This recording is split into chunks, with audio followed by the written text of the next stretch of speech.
How's it going, everyone? Welcome back to the channel. Today I'm going to be talking to you about a few things you need to be looking for if you're in the market for a used car. But before we go ahead and do that, make sure you subscribe to the channel and you like this video. And don't forget to hit the notification bell.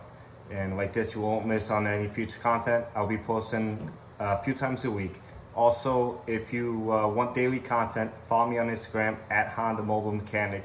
I post there on a daily basis on my current jobs at work, DIYs, and tutorials. Alrighty, now onto the video. So number one thing you need to be looking for is make sure you're either requesting the Carfax or the place you are purchasing from is providing one or something similar.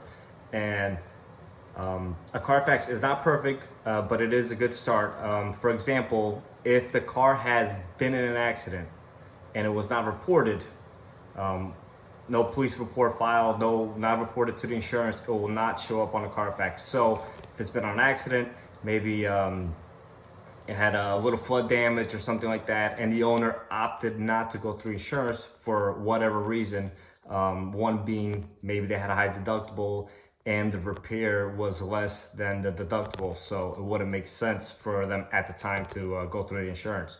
So, and the place you're purchasing from might not even know this. The person or the dealer. So just make sure you do request a Carfax, but keep in mind that it does not tell the whole story. Which brings me to my second point. So if you are buying a car from an individual or a used car lot or even a certified pre-owned from a dealer, you want to make sure you try to get your local mechanic or somebody you trust to look at the car for you. And I'm not talking about, checking out the tires or the brakes or wipers, stuff that typically a used car will need, unless if it's certified pre-owned, and even then it's sometimes not up to date. What I'm talking about is you want them to look at, see if the codes have been cleared in the system, indicating a big red flag, or if the car's been in an accident and not fixed correctly, if there's been a suspension bolts that's been moved, or maybe it has new suspension components, and you can say, hey, what's going on with this? I don't see it reported here in my Carfax. Or maybe there was an oil spill that was cleaned up, or some sort of a type of an oil leak. And if your mechanic is good and thorough, he will pick up on this, and that's important. Air filters, cabin filters. Yes, that's important, but that's not gonna make or break the deal from you buying a used car at this time. Maybe it can be a bargaining tool for you, but it shouldn't be a big red flag. So keep that in mind. So this will pertain particularly when buying a car from an individual or a used car lot, those mom and pop spots. You have to make sure that the title is clean.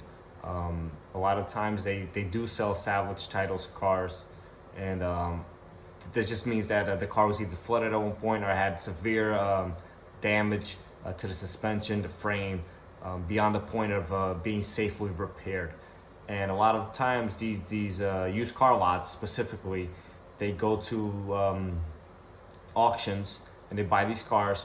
They repair them very poorly. I've seen anywhere from sheetrock screws to self-tapping screws holding up all sorts of stuff, to even more severe stuff like airbags missing, replaced with resistors to trick the SRS unit to thinking that the airbag is good.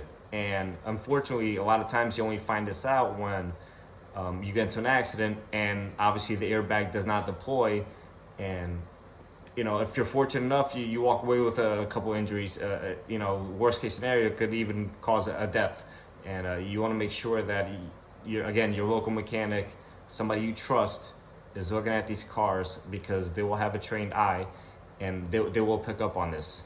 So not all these places sell terrible cars. You just have to keep an open mind that a lot of them are trying to make a quick flip and just not doing stuff properly. And the last thing you want to compromise is you and your family's safety.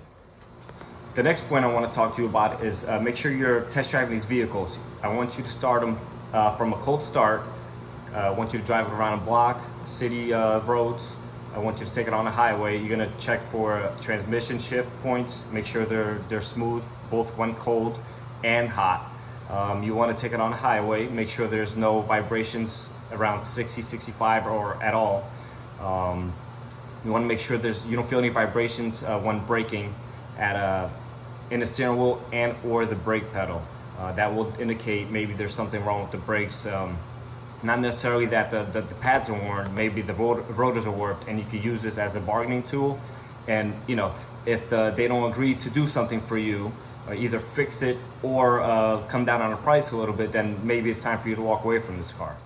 The final thing I want to talk to you guys about is doing your homework. And what I mean is, let's say for instance, you're buying a 2015 Honda Accord. So you're gonna go on YouTube and or Google and type in 2015 Honda Accord 2.4 liter common issues.